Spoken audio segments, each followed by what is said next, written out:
नमस्कार, स्वागत है आपका विंध्य भारत में। मैं आपके साथ साक्षी गुप्ता। आइए बढ़ते हैं। प्राइवेट स्कूल संचालन में प्रतिवर्ष आ रही है।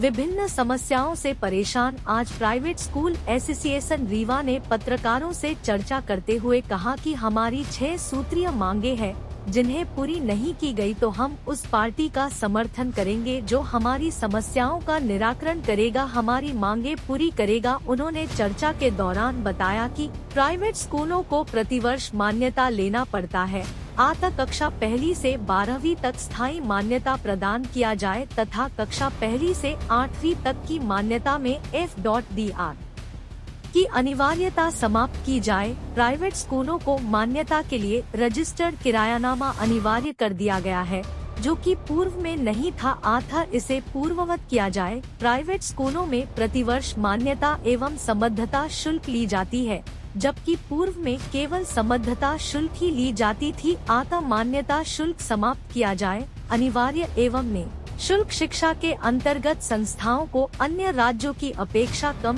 फीस प्रतिपूर्ति की जाती है, अतः अन्य राज्यों के बराबर एवं सत्र समाप्ति तक भुगतान करना अनिवार्य किया जाए। अशासकीय विद्यालयों में अध्ययनरत बच्चों को भी शासकीय योजनाएं जैसे स्कूटी एवं मेडिकल तथा JEE का लाभ दिया जाए। प्राइवेट स्कूल में कार्यरत शिक्षक, शिक्षिकाओं एवं कर्मचारियों एवं उनके परिवार को शासन द्वारा ने शुल्क 10 से 10 लाख का आयुष्मान बीमा से लाभान्वित किया जाए। यदि उपरोक्त समस्याओं का समाधान समय रहते नहीं किया गया तो मध्य प्रदेश के लगभग 47890 प्राइवेट स्कूल एवं 867900 शिक्षक शिक्षिका बटा कर्मचारी तथा विद्यालय में पढ़ने वाले करोड़ों विद्यार्थी प्रभावित होंगे। उन्होंने 2.5 एकड़ का नियम रखा हुआ है और शहरी क्षेत्र के अंदर है तो 1.5 एकड़ का नियम रखा हुआ है, अकॉर्डिंग टू लोकेशन, जैसे उनकी लोकेशन होती है उस तरह से रखा हुआ है। उनका शुरू से ये नियम ऐसा चला आ रहा है। CBSE भी कोई ऐसा विद्यालय नहीं है दिल्ली को छोड़ के, दिल्ली के बड़े बड़े जो हमारे महानगर है उनको छोड़ के, वहाँ पे तो सारे CBSE विद्यालय ही चलते हैं। तो वहाँ भी ये क्राइटेरिया नहीं देखी जाती, जबकि अन्य क्षेत्रों में इस क्राइटेरिया पे CBSE ने ध्यान रखा है। और CBSE किसी भी चीज़ को एक बार लेने के बाद वो बार बार रिपीटिशन नहीं है, उनकी एक लिमिटेड चीज़ें हैं, उनकी सारी रूलिंग है, उस रूलिंग के तहत वो कार्य करते हैं। हमारे प्रदेश में सबसे बड़ी विडम्बना ये है कि कब कौन सी रूलिंग बदल जाएगी सरकार को लेके। अभी गत वर्षों में लगातार फीस में इतनी तगड़ी वृद्धि हुई, नामांकन फीस में वृद्धि हुई, परीक्षा फीस में वृद्धि हुई। आखिरकार विद्यार्थी और उनके अभिभावक ही तो पिस रहे हैं ना, हम अपने जेब से थोड़ी दे रहे हैं। प्राइवेट स्कूल संचालक अपनी जेब से नहीं दे रहा, वो तो माता पिता ही भर रहे हैं उसको, चाहे वो सरकारी के भर रहे हैं प्राइवेट के भर रहे हैं। तो जो सरकार की शिक्षा को लेकर नीति है थोड़ी उदार होनी चाहिए। जैसे बाकी प्रदेशों में ये देखा गया है कि शिक्षा की नीति सरकार उदार है, लोगों को शिक्षा देने में कहीं किसी प्रकार का बंधन या इस तरह की चीज़ें नहीं रखती। हमारा आग्रह और निवेदन यही है कि सरकार इन प्राइवेट स्कूलों को भी नज़र पे रखे और ये ना माने कि ये किसी तरह से सरकार के विरोध कार्य कर रहे हैं, बल्कि सरकार के कार्य में हम सब भागीदारी है, सब सहभागिता निभा रहे हैं। तो उन विद्यार्थियों को भी उसी नज़र से रखा जाए और जो भी नियम कानून ने फीस वृद्धि की वो एक बार की जाए, प्रतिवर्ष उसमें वृद्धि ना की जाए। धन्यवाद। भेदभाव वाली नीति चल रही है, हमें उसमें आपत्ति है और सरकार से ये निवेदन है कि प्रदेश भी उन्हीं का है, छात्र भी उन्हीं के हैं और प्रदेश की जनता भी उन्हीं की है। और जो प्राइवेट स्कूल चला रहे हैं जितने भी संचालक और ख़ासतौर पर मध्य प्रदेश शासन के जितने लोग चला रहे हैं, उनके साथ ये समस्याएं आ रही हैं। तो सरकार के साथ हम लोग सहयोग कर रहे हैं। सरकार की शिक्षा, अब तो प्रदेश की शिक्षा का स्तर बढ़ाने में लगे हुए हैं, हम उसके स्तर को घटाने में नहीं लगे हुए हैं।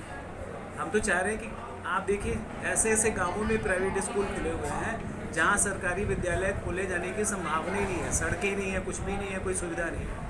वहाँ भी प्राइवेट शिक्षक जो है वो इस विद्यालय खोल के और बच्चों को शिक्षित कर रहा है। तो मुझे नहीं लगता कि किसी प्रकार का अपराध कर रहा हो। उसको भी, हमारा कहने का मतलब है कि उसको भी उसी नज़र से देखा जाए जिस तरह से सरकारी विद्यालयों को देखा जाए।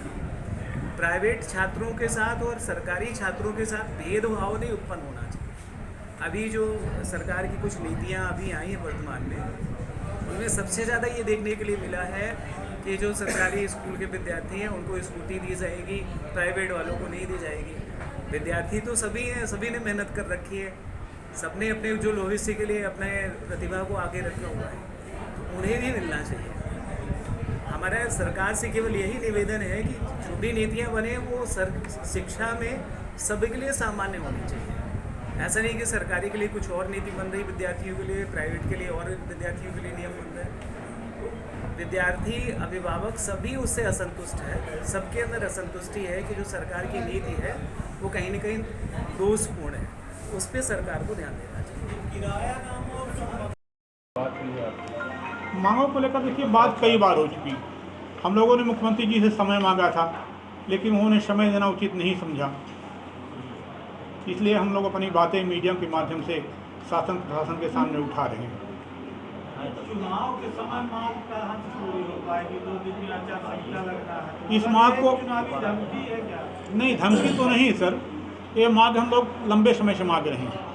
इसीलिए हमने मुख्यमंत्री जी से मिलने का समय भी मांगा था। अचानक से चुनाव के समय आ गया।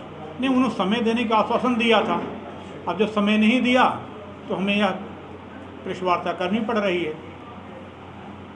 नई शिक्षा नीति जब से आई है उसमें आपको क्या दिक्कतें आ रही हैं? उसकी वजह से कुछ समस्याएं हैं? नहीं, नई शिक्षा नीति से कोई दिक्कत नहीं।